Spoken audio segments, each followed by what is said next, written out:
Hi guys, after reading the story in detail, we have to pass through the passage for explanation.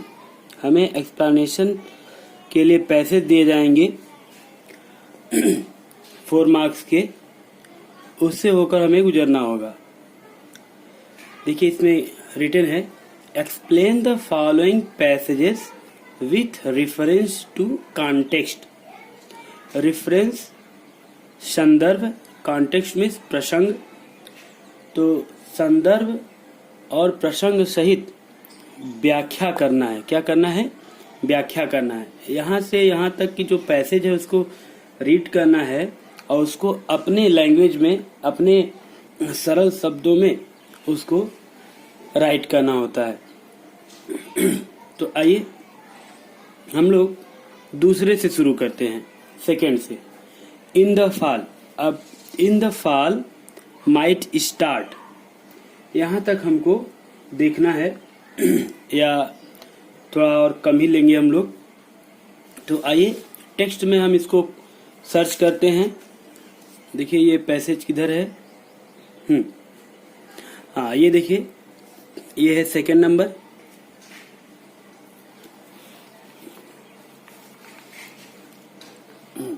In the fall of 1872। तो इसको एक बार detail में पढ़ेंगे और फिर उसको अपने शब्दों में, लेखक की बात को अपने शब्दों में, अपने वर्ड्स में राइट करना है। Reference, context and explanation heading के अंडर में।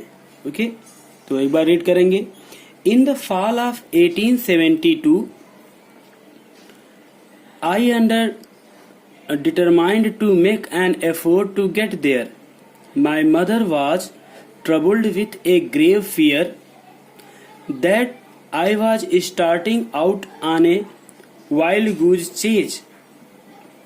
At any rate, I got only a half-hearted consent from her that I might start.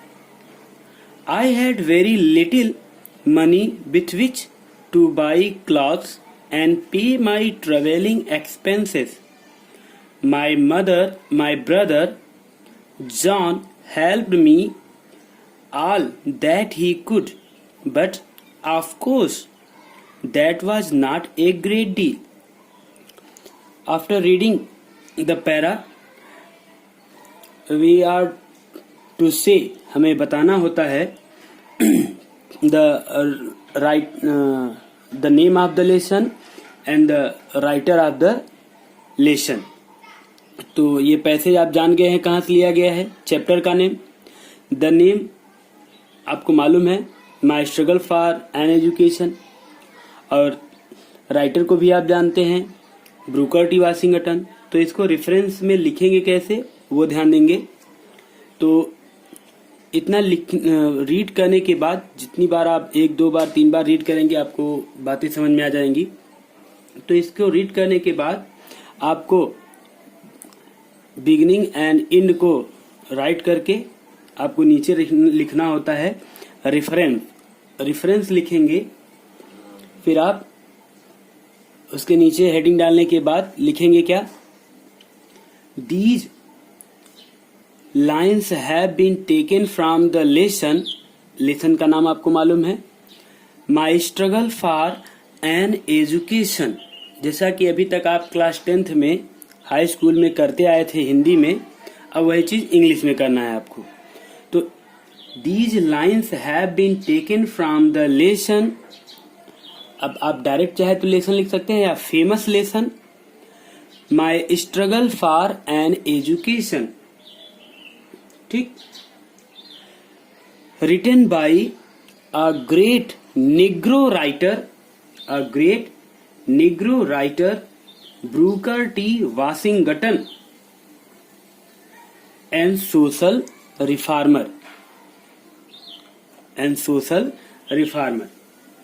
ये रहा आपका रेफरेंस। कॉन्टेक्स्ट में इसमें जो चीज आपको मेन बातें समझ में आई हैं उसको हम कॉन्टेक्स्ट में प्रसंग में लिखेंगे। As you know, the writer was in the coal mine, the writer was in the coal mine, he was a coal mine boy. There he over here about a school, Hampton Norman and Agricultural Institute. He decided to get there, get education there, and anyhow means किसी भी तरह से, anyhow he get half-hearted permission from her mother, and his brother also helped him a little. ये रहा context में, आप इसको right कर देंगे। इसके बाद आप डालेंगे हेडिंग एक्सप्लेनेशन। अब जितना भी आप पढ़े हैं उसको और अंडरस्टैंडेबल लैंग्वेज में, एक जो समझ में आ सके उस भाषा में इसको सरल करके आप इसको एक्सप्लेनेशन हेडिंग के अंदर राइट करेंगे। तो लिखेंगे explanation. In the fall of 1872, हम लोग पढ़े थे, it was the time of autumn, या it was the season of autumn in the year of 1872, full stop. I determined to make an effort to get there.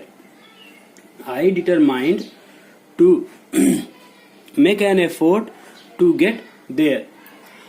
Here, Booker T. Washington, the writer, says that he decided to make an effort to reach there. There means Hampton Normal and Agricultural Institute. My mother was troubled with a grave fear. My mother means his mother. My mother का his mother हो जाएगा। His mother was very much troubled with a fear that the writer was going to start a wild goose chase. Wild goose chase means an impossible work. He also describes that at the time his mother was thinking that the writer was going to make to start an impossible work or very difficult work. Her mother thought so. उसकी माँ ने ऐसा सोचा that the writer was going to start a very very difficult and impossible work. यहाँ तक देखिए, wild goose chase का मतलब to start for a very impossible, very hard or impossible work. देखते हैं। At any rate, I got only a half-hearted consent from her. Here the writer says that anyhow किसी भी तरीके से he agreed her mother. Anyhow the writer agreed her mother, and she gave him permission with half-hearted will. आधे मन से उन्होंने उसको अनुमति दी। That I might start.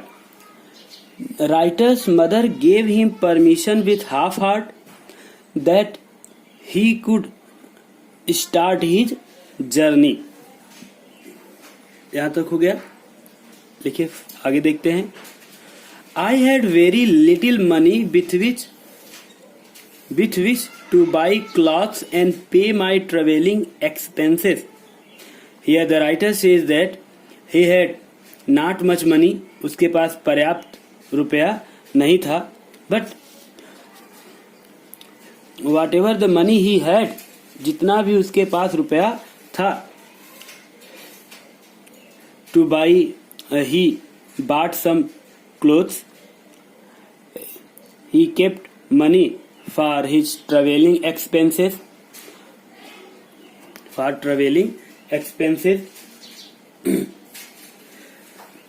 he arranged some money to buy clothes and put some money with himself to give his travel fares. यात्रा की भाड़ा, fair माने भाड़ा, FAIR fair means FARE fair means भाड़ा. तो ट्रेवल फेयर के लिए उसके पास कुछ रुपए थे. He had some money with which he had to buy some clothes and also he had to pay the travel fare. Now the last line we will see. My brother John helped me all that he could. My brother John helped me all that he could. Here the writer says that although he did not have enough money to buy new clothes and to pay his fare for the travel to go to Virginia, in the last line he says that his brother John gave him, helped me मतलब gave him some money as he could arrange, जितना कि वह व्यवस्था कर सका. ARRANGE, as he could arrange. But the writer says that it was pitiable that it was not sufficient. It was not enough. The writer says that it was not a great deal, means it was not sufficient, it was not enough. लेकिन यह रुपया भी जो उसके भाई ने सहायता के लिए दिया था वह भी पर्याप्त नहीं था. ओके, आगे देखिए. नेक्स्ट एक्सप्लेनेशन हम लोग देखेंगे.